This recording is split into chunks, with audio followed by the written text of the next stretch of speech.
You know what else is amazing? Hero Chop Shop. I want to get into it. It's I just can't hold back any longer. All right, ladies and gentlemen, we're gonna lift the curtain for the hero that we thought of, and maybe we're gonna see her. Maybe. Oh, no, I basically spoiled this. She. All right. Although 2018 we don't have gender, but that's it. Don't want to presume. Yeah. All right. It's boom. There we go. It's Alleria Windrunner. That's the hero we thought of, and I think.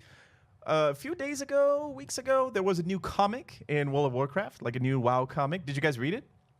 I did not. No. I actually forgot to get around to reading it. Yeah. Damn. I don't want to spoiler anything, but it's about the Windrunner sisters. Good. Oh. Yeah, I legitimately didn't even know they were making WoW comics leading up to this. Yes, Pally. It's the third one. It's basically they're setting up the story for BFA, for Battle for Azeroth. First one was about Jaina. Second one was about Magni. And the third one is now about the Windrunners.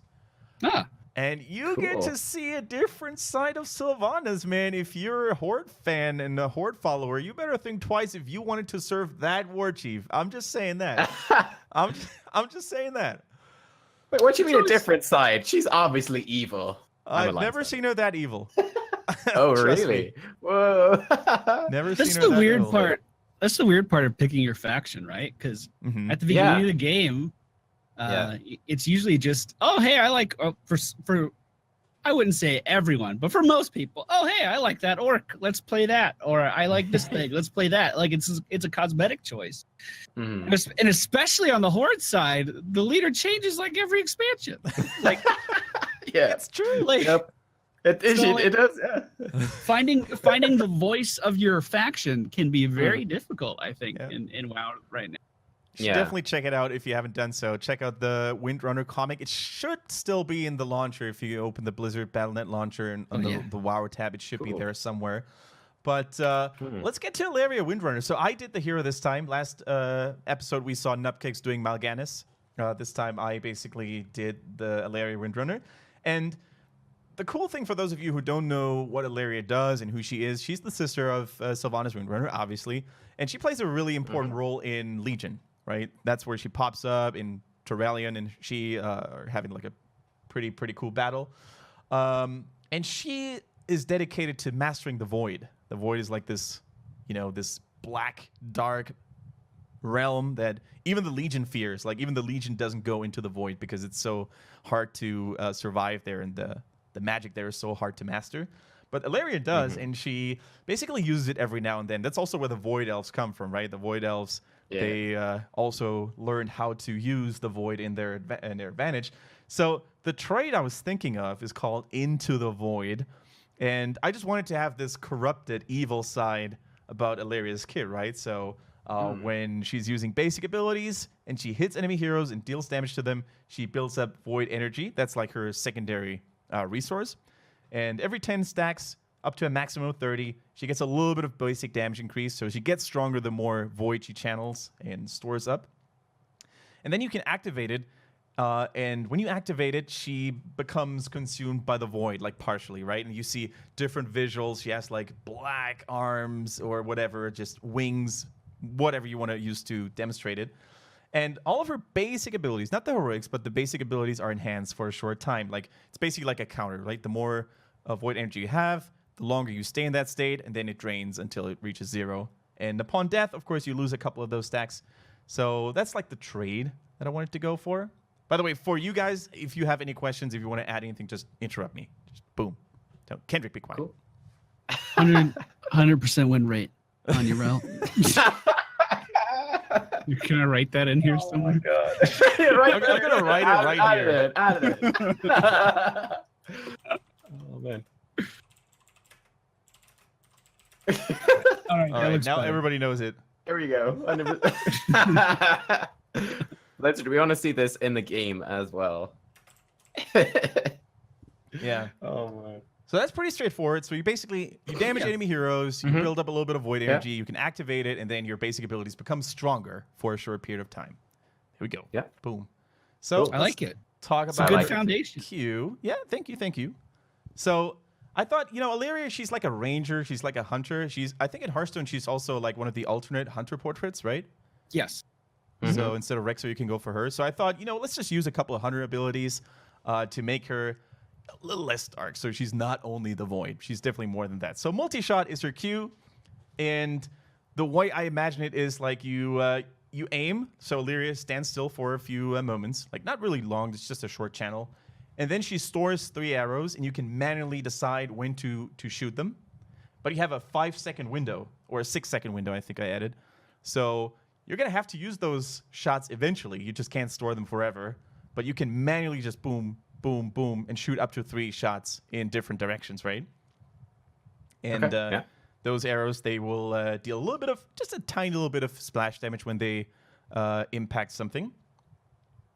And so if you don't use any arrows after 6 seconds, the ability goes on cooldown. So you have a little bit of time to think where you want to use them, but not an endless time. Gotcha. So it's like a short little cast time, and then once you do the cast, you have 3 charges that you can spend. You can walk around normally. You can just do whatever, but you can always press Q, Q, Q. Gotcha. Cool. All right.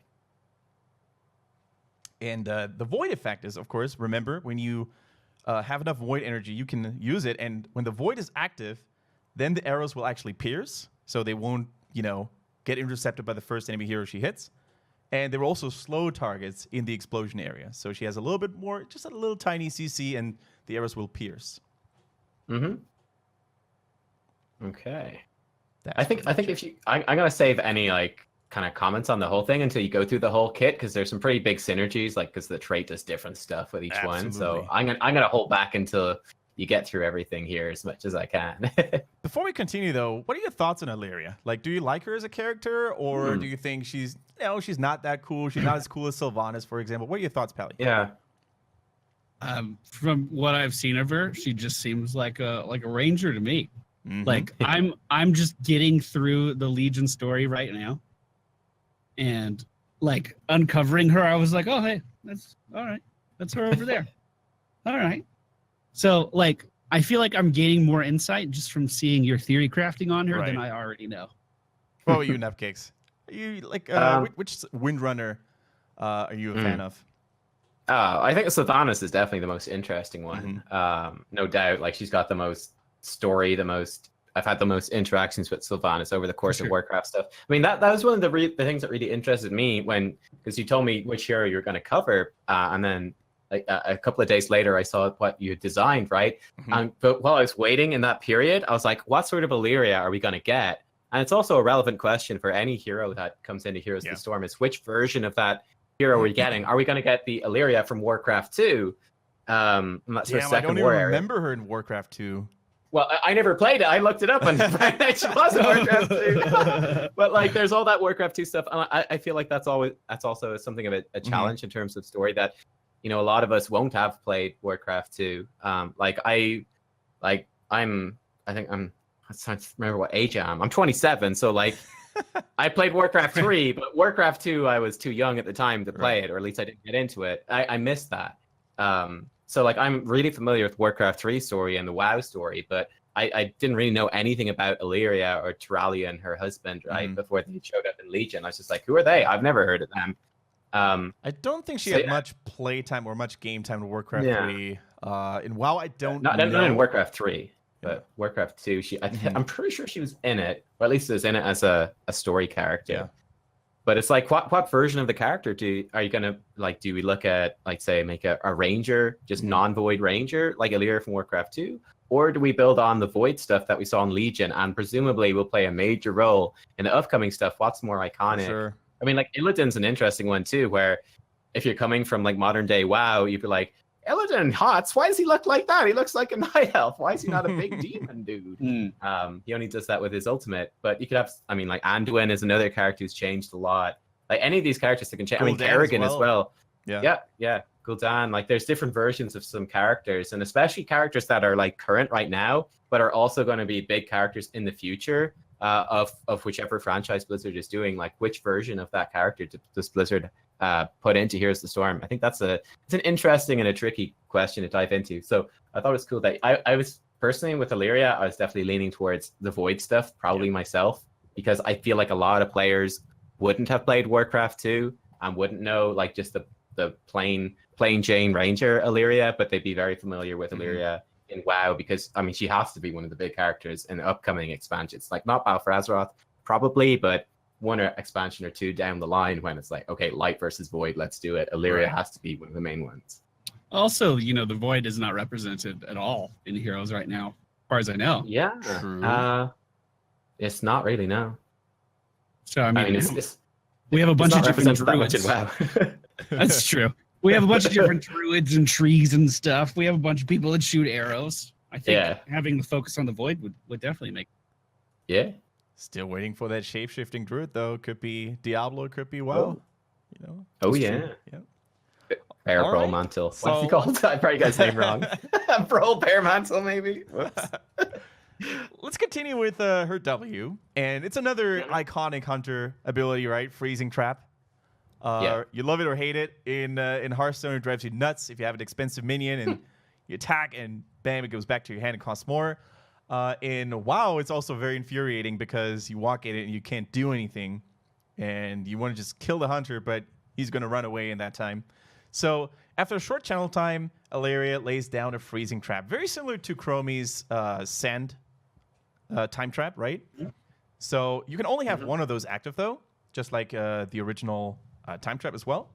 And enemy heroes who walk in that trap, they're rooted, and then after the root is over, they have a massive slow that decays, though. So it's not like you're going to be slowed by, let's say, 90% for 5 seconds, but you have like an 80% slow, and then it decays very quickly to normal movement speed. And the slow decays over a short period of time. And here comes the trick. When you are empowered by the Void, instead of having a freezing trap, the trap actually becomes like a Void trap. So you could, in theory, activate your trade shortly before you see an enemy hero walking in that. And then it has like a damaging effect, the Void trap. And instead of rooted, the enemy hero becomes silenced and then slowed. So the slow remains. Instead of rooted, though, he becomes silenced, or she becomes silenced, and takes a little bit of damage as well, which the normal freezing trap doesn't deal. Sounds cool.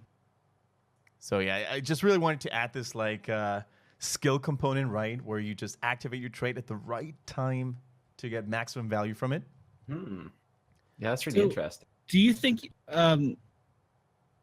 does the trait have to be at maximum stacks in order to be used, or if you need that silence right away? No, I think the only difference is, like, if you activate the trait, it's, let's say, 10 stacks rather than 30, is that it's gonna it's gonna go down much quicker. It's gonna drain much faster. So if you have like 30 stacks, you're gonna spend much more time in the Void form rather than in 10 stacks. Gotcha. So you could basically activate it whenever, but you need to be careful because time is of the essence on how long you can stay in that Void form. And since she is a ranged assassin, gentlemen, what does every ranged assassin need? And what is that Jimmy doesn't have? A movement skill. A trait. Yes. Nailed it. There we go. Damn it. Some sort of escape mechanism, some sort of saving grace, right? Vala has it. Who else has it? Phoenix. I think with the exception of maybe Zul'jin and Jimmy, everybody has it. Every ranged auto attacker, that is. The mages don't. Yeah, mages. Yeah. And the ability that I gave her was Void Rift. So it's like it's got a passive effect. So it restores 10 stacks of Void energy if you use it. So basically, you activate the ability and boom, you get 10 stacks. And it has a fairly long cooldown because it is mobility ability, right? So it's like mobility, it's like an escape tool. And what it does is Valeria creates a Void Rift near her. So you have like a little flame or you have a little rift, in the ground. And over the next 5 seconds, you can reactivate that ability to instantly teleport to the Void Rift's location. So it's like a mini circle that Gul'dan has, right? The circle of protection or whatever it's called. I forget what it's called, actually. Portal? Something like that? Circle, demonic circle, I think it's called, but I'm not sure. Oh, that's it. Yeah, that's it. So it's like a mini version of that. Obviously, you have a 5-second time window, so it doesn't stay there forever, which for Gul'dan is the case, right? So you need to be very careful when to use it, and then you also need to be on time or in time to use it, because if you don't use it within the next 5 seconds, it's gone, and you have no more escape tool. Yeah. So kind of similar to Symmetra in Overwatch, where you throw this thing out, it's there, you go back to it, but only if you react to it fast. Yeah, exactly. Okay. And I thought it was pretty nice. You know, it's like I don't know. It exists in WoW, I think. I should know because I'm currently leveling a Void Elf, but I think the Void Elf racial ability is exactly like that's that. It. Yeah, it is. Yeah, it might have different numbers, but I think it works exactly the way it does here. Yep, Do they throw something forward and teleport it, or is it a thing they drop on the ground? And then they throw it forwards and it travels forwards, and then you reactivate to teleport to wherever it is. Mm-hmm. Yeah, and it's like slightly faster than running speed, but not that much. It's more about strategic use of it. Mm-hmm. Right. It's kind of like Sylvanas Haunting Wave in Hearts, basically, except slower. Yeah. Yeah. And then if you use the Void effect, right, if you're in Void form, first of all, you have cooldown reduction on this ability, so you might be able to maybe use it twice in short succession. And after Valeria used the teleport to that Void Rift, she's also going to get increased movement speed for a short period of time. So it's like a really nice escape. So you're not going to have crazy movement, right? It's not like Divine Steed or anything, but just let's say 10%, 20%, something along those lines. Kendric, I love. Can I just say in the Void Effect bit, you've instead of calling her Alleria, she's now Valeria. She's transforming into Valera, your favorite hero. I noticed that too. I actually scrolled up to make sure that happened. When you empower it with Void form, it silences for 2.5 seconds. God damn it, Kendrick! Why? Hey, Nubkeks, did you see the new Valera skin that we're gonna get next week? No. No. Wait, what? I don't think so. You heard about the Alliance and Horde skins, right? Yeah, I can't remember. Valera's gonna get one too. I know she's not part of either faction, but she gets a really sweet skin as well. I think you can see it in the trailer. I'm not sure. Okay. Echoes of Alterac skins. It's really nice. Yeah, man, I don't recognize the. I don't know the skins. I don't cover this game for a living. What are you talking about? That's super cool. It's a Night Slayer rogue set from WoW. That looks great. Looks really good. She already has Bloodfang, so that's cool to see her with this one as well. Yeah, let's see. Was it the first thing that showed up if you Googled it? It's like the third image on Echoes of Alterac skins for me. Okay, let's see if we can find it. The first image was actually Palytime has 100% win rate on a REL or something. I don't know what the fuck. Nice. I'm going to make a video about my 100% win rate. There we go. You should be able to see it right now. It's on the very right-hand side. By the way, I mean, I'm trying not to get overly exaggerated or excited, and I'm trying not to exaggerate, but that variant skin, though, oh my goodness. Yeah, that's really good. That's the Ariel skin. The Spirit Ariel skin as well. Love it. Yeah, they're dope. Should we also the Alliance skins are way better than the Horde skins. Sorry, Horde players. Should we also show the Horde guys? What do you think? Yeah. Are you like, nah? The Horde skinners, no, they're not as good. Not even a little. All right, we're going to show the Horde skins as well. We want to be equal here. We don't want to show any bias. Why does it not show, though? There we go. So the Horde Drakthar gets, one is awesome. I haven't actually seen the Horde, the Drakthar Rhaegar. I haven't seen that one in game. Oh, that's the best one for the Horde, for sure. I agree. I think it's interesting that they turned Johanna into an orc. Right? Yeah. Yeah. Really interesting. Junker was kind of making a lot of sense, right? Because he's pretty like a maniac. He fits in there. Yeah, he might as well be a guy. Yeah, he fits. Garrosh, of course, rocking that vanilla PvP armor, looking so good. That does look good. I don't say this very often, but Garrosh here looks good. All right. All right, cool. So I think it's time to get back to Valera. I'm already calling her Valera now. Alleria. It's getting worse. With the heroic abilities, I want it to be a little crazy. Like I want it to be a little crazy. So Toxic Arrow is her first one, which is more like catering towards the Hunter Ranger playstyle. And that one I want it to be really sneaky, because I think that's also what Hunters in Hearthstone are known for, right? To be super sneaky and annoying to play against.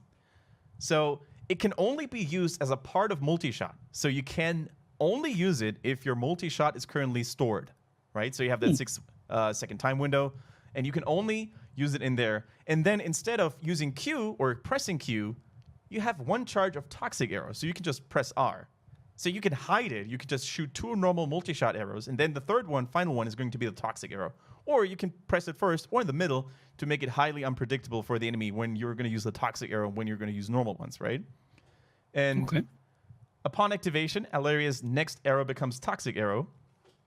And the first hero hit by the toxic arrow becomes intoxicated. So that would be kind of like a new CC effect, like a new debuff.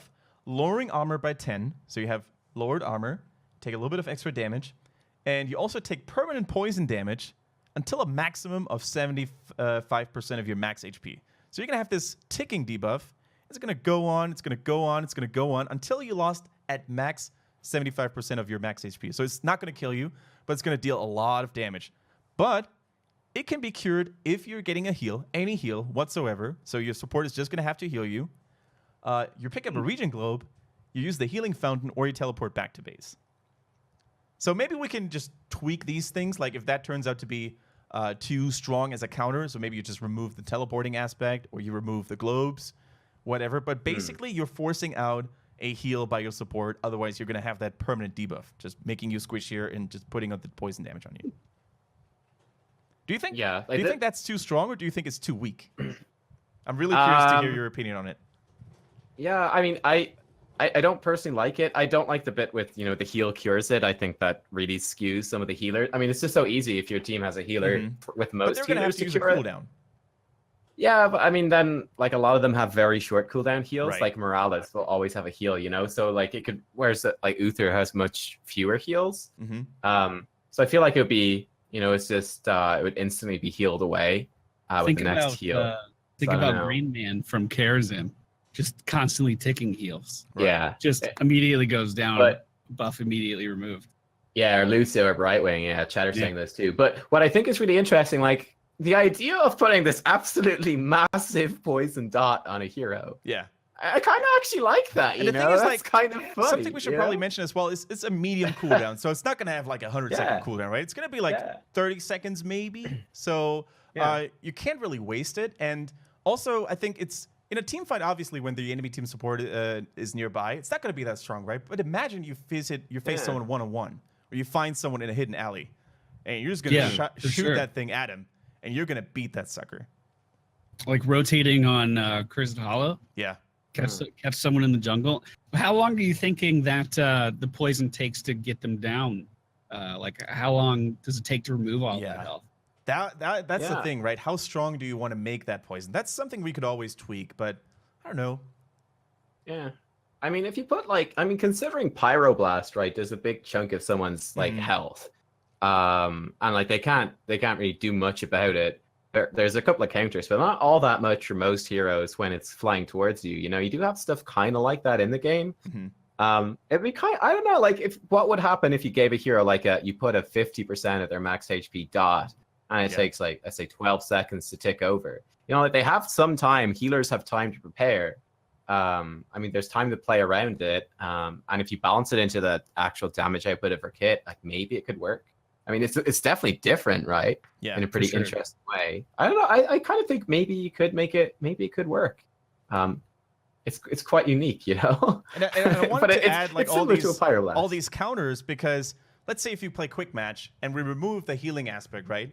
How are you going to deal with that? Or let's say there's no healer in there. How are you going to cure that? So that's why I added like a regen globe or a healing fountain, something that should be theoretically nearby and something that you should be able to, get to. Maybe I mean, it's like if you look at like Purification Salvo with Phoenix or like Pyroblast is a great example. Like, or there's so many ultimates that do hit you like really hard and fast.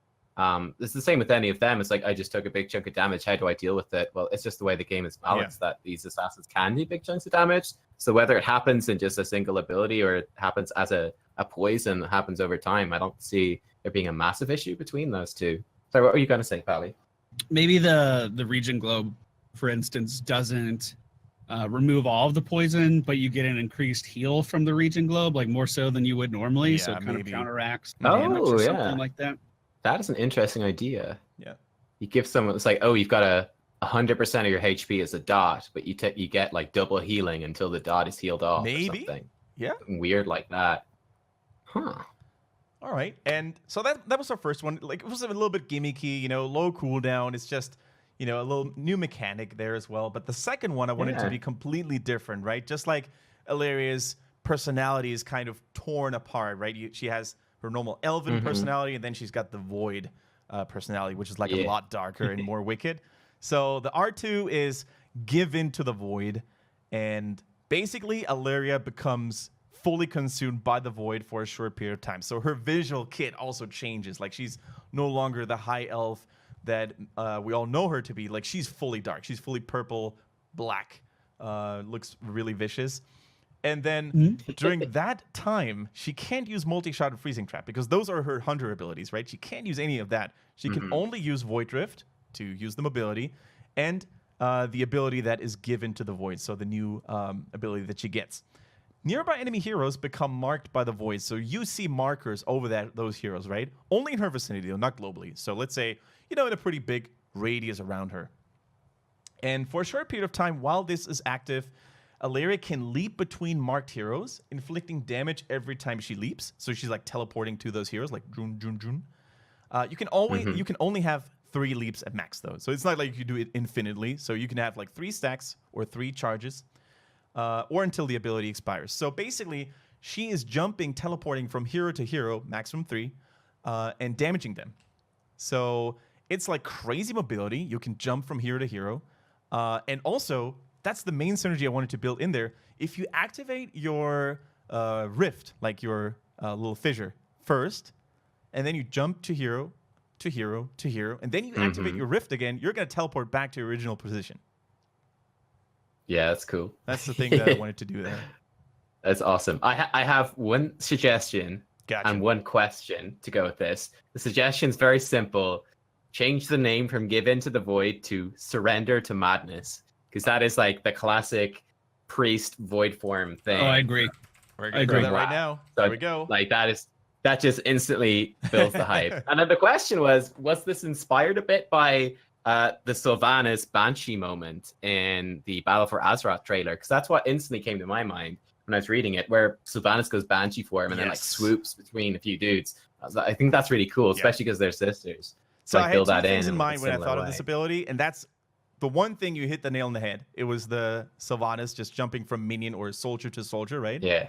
And the second thing was 7-sided. That was so epic. So the 7-sided from Kharazim. So it was also like he's hitting hero, hero, hero, and then looked really flashy. The only thing with that I'm not sure is, I think she should still be able to take damage, but she shouldn't be targetable. So for example, if she's jumping to somebody and the flame strike is going up, she still takes the damage, but she can't be stunned or she can't be targeted by, let's say, a skill shot. Visually, I really like that idea. Especially if you just have your normal character model and then suddenly it's transformed and her movement completely changes. Yeah, it's twisted, purple, black, chaos. And especially if she goes back to her original location, and when she goes back, she's back in her normal state. Like, visually, I think that would be really impressive. Yeah. The thing is, like, the main difference as well, because I saw somebody in chat say the R1 is useless now, which I kind of agree. Like, it looks really hard to justify the toxic arrow when you have this one, right? Cooldown is the major difference, right? So Surrender to Madness would have like a 100-second cooldown, maybe 90 seconds-ish, whereas the Toxin arrow would be 20, 30 seconds. So you could have the other ability way more often, more frequently compared to that one.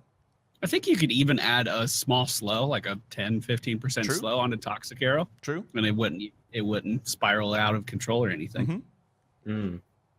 Especially because they're poisoned, so they would have to be disorientated in some way, right? Yeah. Or maybe reduce their vision for like by 10%, 20%. Oh, that would be cool. Like isolation, kind of. Yeah. That'd be great. Yeah, now we're talking. Now we're making it better. All right. And I think there's no more extra gimmicks, right? Yeah, that was the last one. I just want you to know I tried to edit in a V in front of all the Allerias, but I don't have permission to edit. Now you know why you don't have I just wanted to be honest with you, man to man. I was gonna just write a bunch of V's in all over the place. All right. Cool. Yeah, that sounds cool. I like the idea. Again, I'm stuck on what the visual would look like. Yeah. With the surrender to madness, I think that'd be really cool. And maybe the moment you press the button, she's gonna unleash like a scream, like a chaotic scream, and boom, exactly. she enters void form. That would be pretty cool.